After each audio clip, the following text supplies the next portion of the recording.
Hi. మగవారిలో కన్నా ఆడవారిలో రోగ నిరోధక శక్తి అనేది చాలా ఎక్కువ ఉంటుందని మనందరికీ తెలుసు. మరి ఎందుకు ఎక్కువ ఉంటుందో రీజన్ తెలుసా? అది తెలుసుకోవాలంటే ఈ వీడియో స్కిప్ చేయకుండా పూర్తిగా చూడండి మరి. ఓకేనా? ఏంటంటే మేల్ అంటే XY, ఫీమేల్ అంటే XX అని తెలుసు కదా! సో ఇది ఎందుకు అంటే XX క్రోమోజోమ్ ఉండడం వల్ల లేడీస్‌లో ఎక్కువ రోగ నిరోధక శక్తి ఉండి ఏవైనా జబ్బులొచ్చినప్పుడు మగవారి కంటే ఆడవారు తొందరగా కోలుకుంటారు. జెంట్స్‌కి కొంచెం ఎక్కువ టైం పడుతుంది.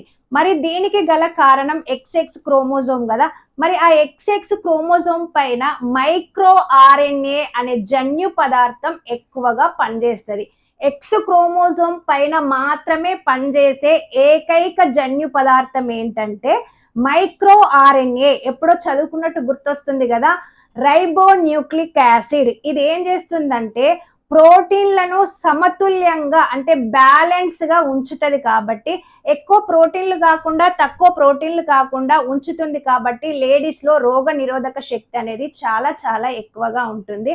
అదే జెంట్స్లో ఒకటే ఎక్స్ ఉంటుంది కాబట్టి మనంత ఎక్కువగా వాళ్ళకి ఇమ్యూనిటీ లెవెల్స్ అనేటివి ఉండవు. ఇదొక రీజన్. ఓకేనా?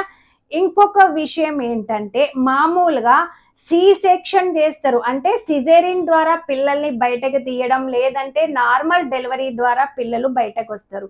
అయితే నార్మల్ డెలివరీ ద్వారా వచ్చిన పిల్లల్లో శ్వాసకు సంబంధించిన వ్యాధులు చాలా తక్కువగా వస్తాయంట.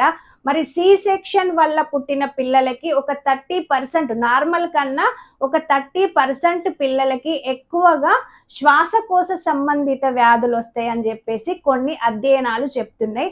ఎందుకంటే నార్మల్ డెలివరీలో జరిగే మార్పులు, హార్మోన్స్లో జరిగే మార్పులు, సైకలాజికల్ మార్పులు అనేటివి సెక్షన్లో ఉండవు కాబట్టి కొంచెం శ్వాసకోశ సంబంధిత వ్యాధులకు ఛాన్సెస్ ఎక్కువగా ఉంటుందని చెప్పేసి పరిశోధనలు చెప్తున్నాయి.